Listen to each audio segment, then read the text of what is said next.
আসলে বিষয়টা হচ্ছে কি, যারা খুব বেশি চালাক, সব কাজে সব ক্ষেত্রে চালাকি করেই নিজেকে খুব বেশি মহৎ মনে করে, নিজেকে খুব বেশি চালাক, কি নিজের চালাকি, নিজের চাতুরতায় এত নিপুণভাবে করে যায়, মনে হয় যেন তাদেরকে দেখে মনে হয় যেন তাদের এত সব চালাকি, এত সব চাতুরতা এগুলো কেউ বুঝতে পারে না।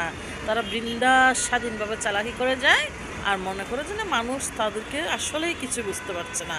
তারা সুন্দর করে চালাকি করে মানুষকে ঠকিয়ে যায়, ঠকানোর পথে থাকে।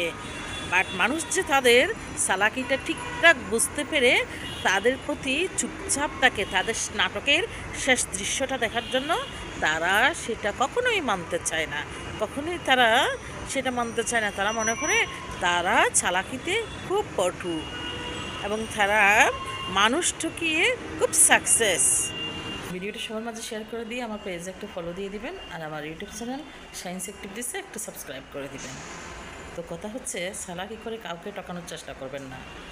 মনে করবেন না যে আপনার চালাকি কেউ বুঝতে পারছে না। যে বুঝেও আপনার চালাকি বুঝেও চুপচাপ আছে, সে ভদ্র এবং সে পারিবারিকভাবে সুশিক্ষিত, তাই সে প্রতিবাদ করে না। বাট চালাকি করে কাউকে টকানোর চেষ্টা করবেন না। মনে রাখবেন, আপনি আজ চালাকি করে টকাচ্ছেন, কারো চোখে ধাঁধা দিচ্ছেন, কিন্তু যার দেখার সেটি কি সব দেখে নিচ্ছে, তার কাছে পার পাবেন না, তার কাছ থেকে রেহাই পাবেন না। ব্যক্তিগতভাবে দুদিন যাবৎ আমি একটু অসুস্থ আছি, জ্বরাক্রান্ত, কাশি, সর্দি, অসুস্থতা। তো বিষয় হচ্ছে কি জানেন, একটা মানুষ সুখে শান্তিতে থাকতে হলে বেশি কিছুর প্রয়োজন হয় না। জাস্ট আপনি পৃথিবীতে কারো প্রতি কোনো আশা প্রত্যাশা রাখবেন না। সব আশা প্রত্যাশা ভালোবাসা আল্লাহ পাকের প্রতি নিবেদন করবেন। আল্লাহ পাক ছাড়া মনে রাখবেন কেউ আপনার আপন না। আপনি যেমন এই পৃথিবীতে 2 দিনের মেহমান, অন্যান্যরাও 2 দিনের মেহমান। এখানে সবাই মুসাফির, এখানে কেউ কারো না। জাস্ট এই কথাটা মনে রাখবেন। মানুষের প্রতি আশা প্রত্যাশা কম রাখবেন, আর সবসময় নিজের উপর আত্মবিশ্বাস রাখবেন। তবে হ্যাঁ, ব্যক্তিগতভাবে আপনি আপনার জীবনে শান্তি চাইলে, আপনি স্বাচ্ছন্দ্যে আপনার জীবনটা অতিবাহিত করতে চাইলে, আপনি নিজেকে সবসময় নিজের প্রতি হ্যাপি রাখতে চাইলে 3টা বিষয়ে খুব বেশি যত্নশীল হবেন। এই 3টা বিষয়ে খুব বেশি যত্নশীল হবেন এবং জীবন চলার পথে প্রতিনিয়ত ওই 3টা বিষয় অনুশীলন করবেন।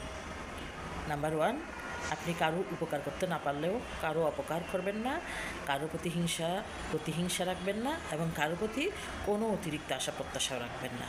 নাম্বার 2 হচ্ছে, আপনি ব্যক্তিগতভাবে খুব বেশি ধৈর্যশীল হবেন এবং নিজের উপর নিজে খুব বেশি আত্মবিশ্বাসী হবেন। মনে রাখবেন, জীবন চলার পথে সকল সফলতার মূল মন্ত্র হচ্ছে ধৈর্য। আপনার মানসিক শান্তির মূল মন্ত্র হচ্ছে ধৈর্য, আপনার হ্যাপিনেসের মূল মন্ত্র হচ্ছে ধৈর্য। আর নাম্বার 3 হচ্ছে, আপনাকে সকল মানুষের প্রতি ক্ষমাশীল হতে হবে। সব কিছু ইজি এবং স্বাভাবিক করে দেখতে হবে। আপনি যা দেখবেন, যা চিন্তা করবেন, যা কাজ করবেন, সব কিছু পজিটিভ মাইন্ডের হতে হবে। আপনি সবসময় আপনার মধ্যে একটা পজিটিভ মাইন্ডের ধারণা রাখবেন, পজিটিভ মাইন্ডে নিজে অটুট থাকবেন, দেখবেন আপনার সব কিছুই আপনাকে মানসিক শান্তি দিবে। আপনি সফল হন বা না হন, আপনার সকল কর্মপ্রচেষ্টা, আপনার জীবনধারা সব কিছুতে আপনি মানসিক শান্তি খুঁজে পাবেন এবং আপনার মেন্টাল এনার্জি থাকবে। আপনি যদি সবসময় পজিটিভ মাইন্ডে থাকেন, পজিটিভ চিন্তা করেন, পজিটিভ কাজ করেন, দেখবেন আপনি প্রতি ক্ষেত্রেই মানসিক শান্তি পাবেন এবং আপনার মন ভর্তি মেন্টাল এনার্জি থাকবে। আপনি হতাশা, বিষণ্ণতা এসব কিছুতে আক্রান্ত হবেন না। আল্লাহ পাক আমাদের সকলকে বোঝার তৌফিক দান করুন।